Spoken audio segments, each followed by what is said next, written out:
Saudara, kita beralih ke segmen Dialog Jawa Barat hari ini dan akan membahas mengenai advokasi perlindungan dan kesejahteraan hewan.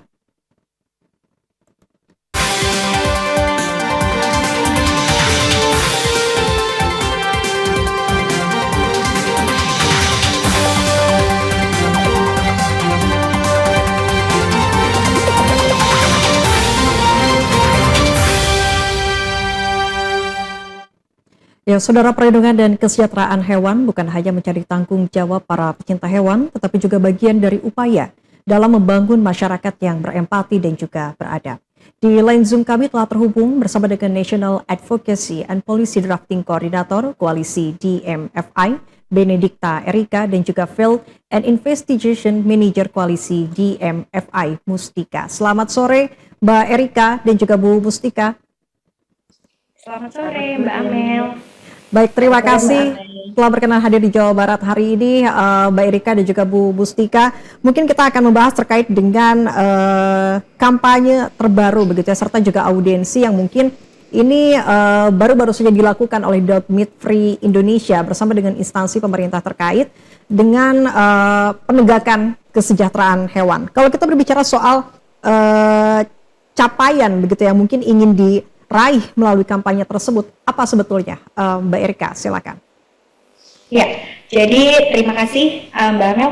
Jadi kami dari Koalisi Dog Meat Free Indonesia sedang mengkampanyekan agar adanya satu pelarangan perdagangan daging anjing dan kucing di Indonesia yang diatur secara nasional, yaitu melalui rancangan Undang-Undang Perlindungan dan Kesejahteraan Hewan yang sudah masuk ke dalam program legislasi nasional prioritas tahun 2026. Dan kami dari Koalisi Dog Meat Free Indonesia menginginkan agar ada satu bab yang secara khusus, secara tegas melarang perdagangan daging anjing dan kucing. Seperti itu.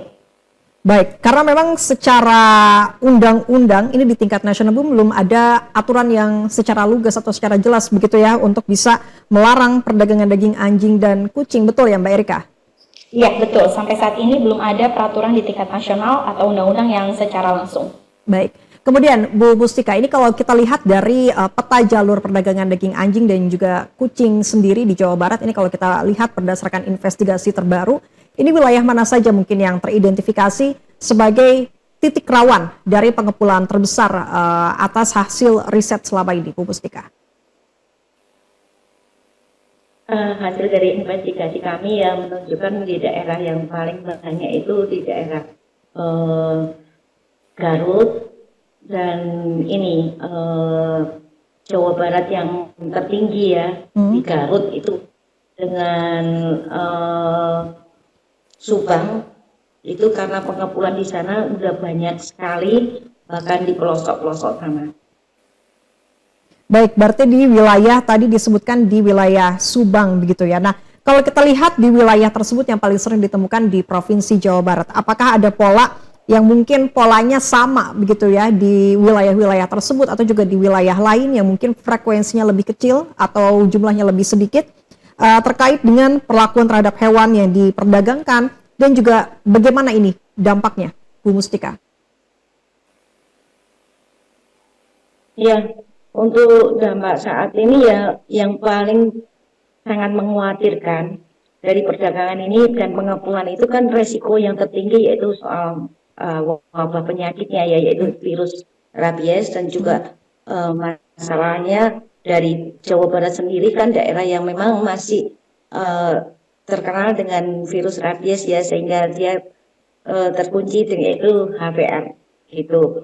Kalau mereka mengirimkan anjing dari daerah Jawa Barat ke Jawa Tengah tentu akan mengakibatkan daerah lain atau provinsi lain menjadikan wabah yaitu virus rabies yang nantinya akan tertular menjadi HPR gitu. Baik, lebih jadi kepada kekhawatiran kami itu. Baik, silakan Bu Mustika.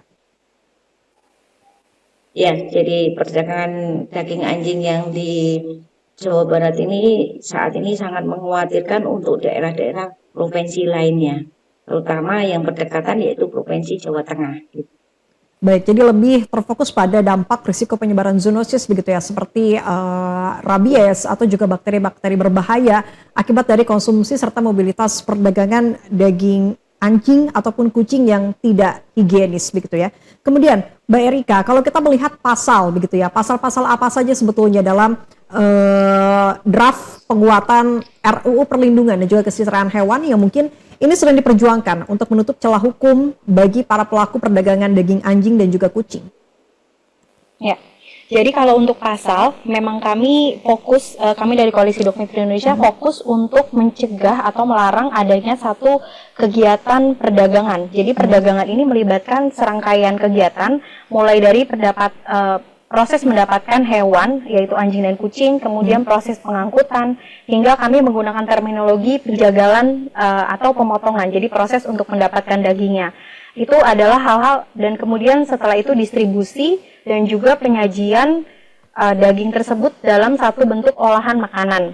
Nah, kemudian kami juga berharap dengan adanya pasal ini juga memuat satu ketentuan sanksi secara pidana, karena memang hanya bisa dilakukan di tingkat peraturan perundang-undangan, sehingga kewenangan juga dalam implementasi dan juga nanti saat penegakan hukum diharapkan akan jauh lebih efektif dan juga sangat bisa memberikan efek jera bagi para pelaku perdagangan daging anjing dan kucing.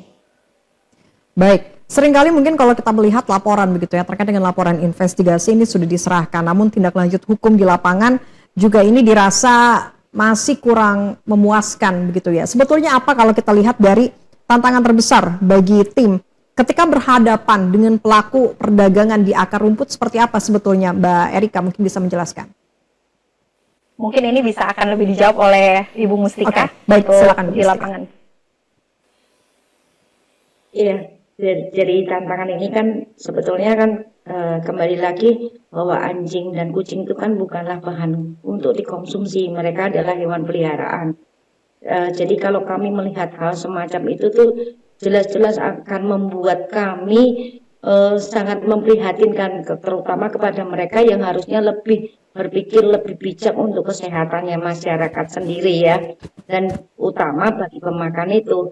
Kenapa masih memakan hal sesuatu yang tidak layak untuk dikonsumsi gitu. Dan lagi kembali anjing dan kucing itu adalah hewan peliharaan yang mereka sangat dibutuhkan oleh masyarakat untuk sebagai teman ataupun sahabat ya, bukan untuk disiksa semacam itu gitu.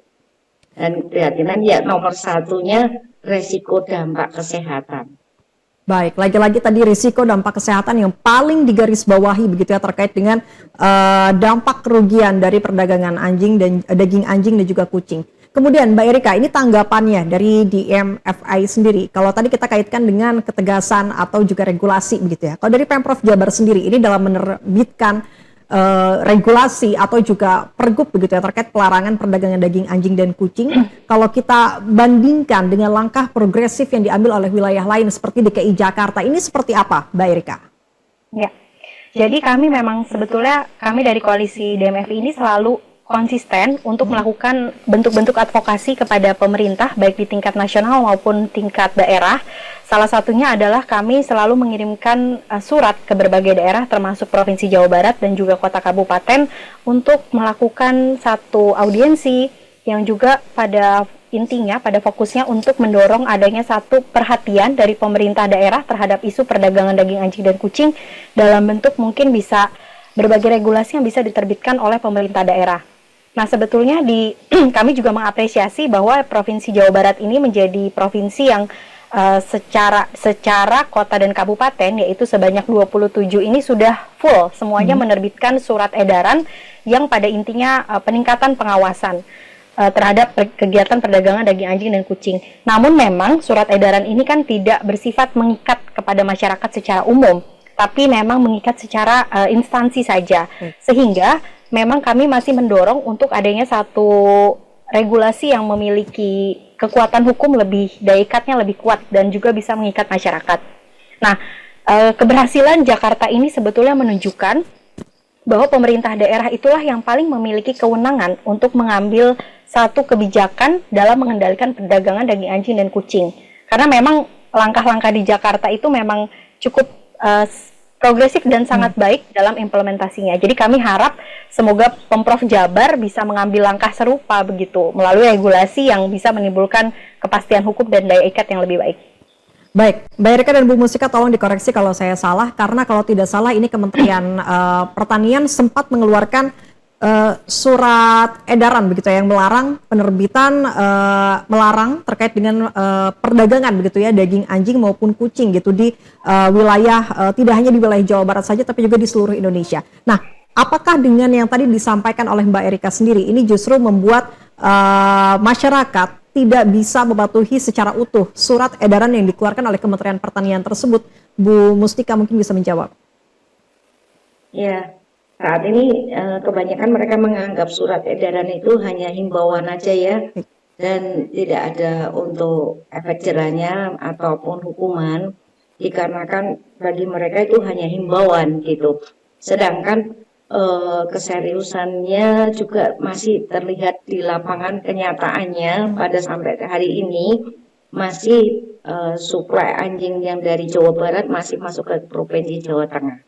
Dan itu pun pihak dari Provinsi Jawa Tengah sudah mengusahakan berbagai upaya, tapi jalur yang mereka pakai selalu tetap ada, yaitu jalur tikus ya kita ngomongnya. Nah, ini yang menjadi kekhawatiran kami, apakah tindakan dari Dinas Pemerintahan di Provinsi Jawa Baratnya sudah melakukan dengan semaksimal mungkin gitu. Karena masih sampai detik ini truk-truk yang membawa anjing dari Jawa Barat masih tetap masuk di Provinsi Jawa Tengah. Gitu. Baik, Mbak Erika, berarti ini dirasa pergub atau perdanya masih belum efektif begitu ya, direalisasikan di tengah-tengah masyarakat karena tadi baru hanya sebatas instansi saja, tapi belum secara menyeluruh kepada masyarakat, apalagi di akar rumput. Nah, bagaimana ini dari koalisi DMFI sendiri untuk mendorong agar perda atau pergub tersebut bisa segera direalisasikan, tidak hanya sebatas instansi saja, tapi juga seluruh masyarakat harus bisa memahami pergub tersebut, Mbak Erika? Ya, izin koreksi sedikit, Mbak Amel.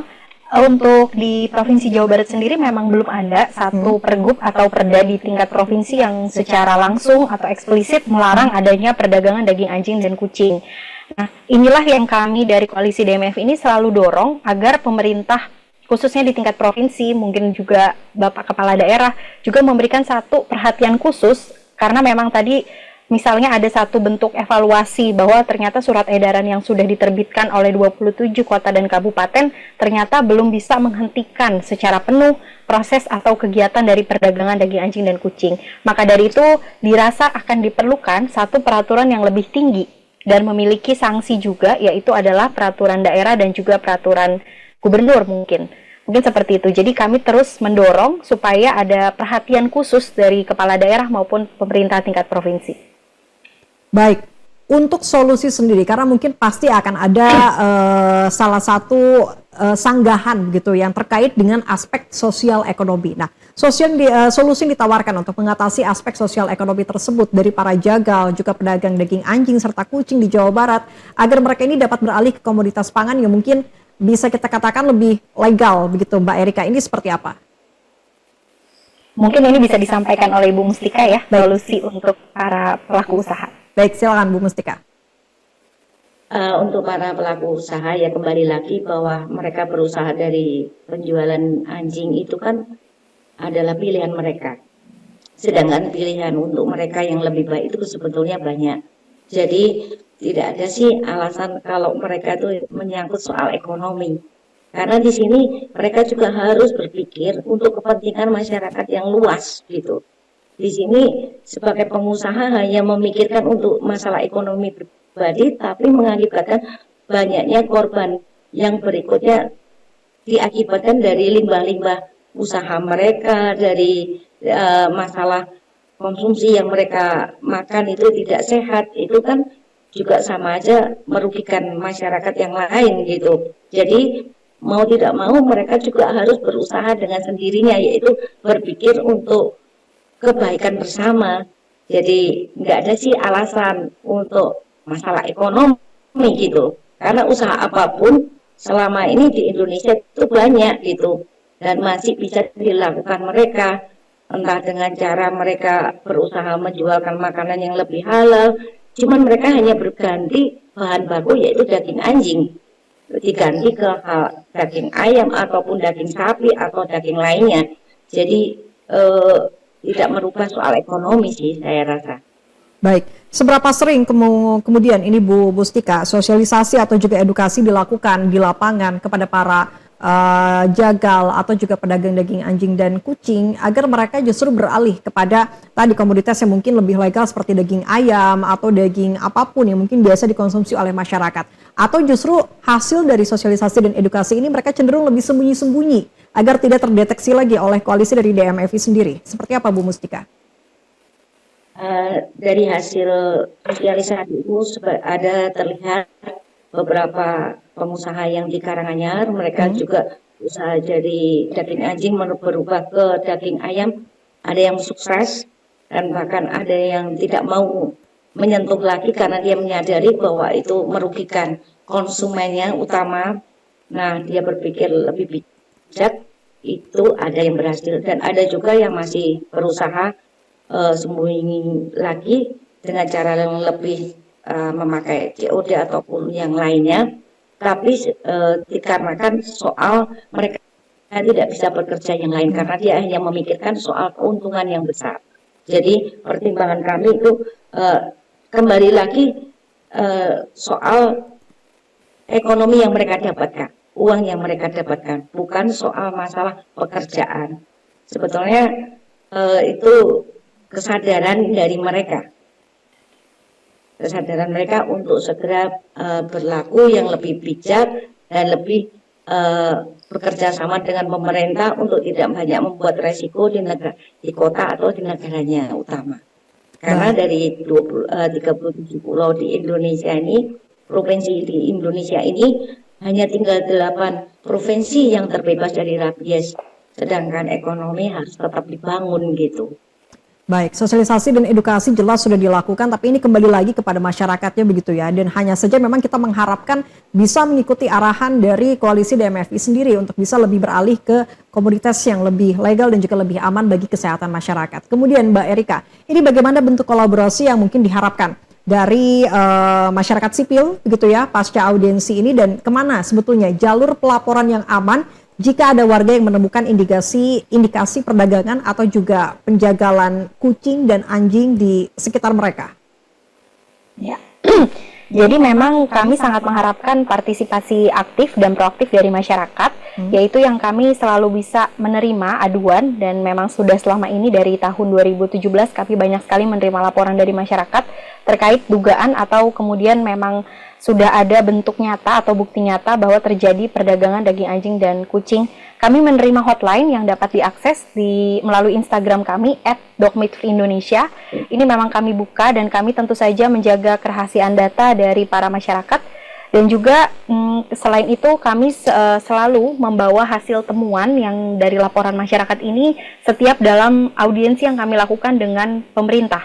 Misalnya pada 5 Juni 2026 kemarin kami mengadakan penyerahan petisi sebanyak lebih dari 700.000 tanda tangan masyarakat Indonesia yang kemudian kami serahkan kepada para legislatif di DPR RI dengan harapan juga bahwa pemerintah memiliki satu bentuk kesadaran dan kemudian adanya dorongan dari masyarakat yang begitu kuat untuk diadakan satu pelarangan perdagangan daging anjing dan kucing. Begitu. Baik, dari Bu Mustika sendiri pesan singkat kepada masyarakat untuk bisa turut berkontribusi nyata terhadap sistem perlindungan hewan di lapangan seperti apa, Bu Mustika? Iya, saya menyarankan sebaiknya kita tuh sebagai masyarakat di Indonesia berusaha untuk menjadi orang yang lebih tertib, dan karena kita sendiri kalau mencari sesuap nasi lebih baik jangan merugikan ataupun membuat resiko besar bagi masyarakat yang lainnya, utama itu. Dan usahalah ke hal yang lebih baik dan bijak supaya kita juga tidak terkena masalah yang lebih rumit gitu. Baik, Mbak Erika dan juga Bu Mustika, ini semoga kepedulian kita terhadap perlindungan dan juga kesejahteraan hewan ini dapat meningkat serta bisa mendorong kolaborasi dalam sebuah pihak begitu ya untuk bisa menciptakan lingkungan yang lebih ramah bagi setiap makhluk hidup. Terima kasih atas waktunya Mbak Erika dan juga Bu Mustika. Selamat sore. Terima kasih Mbak Amel, selamat sore. Atas waktunya. Selamat sore. Baik, saudara, informasi lain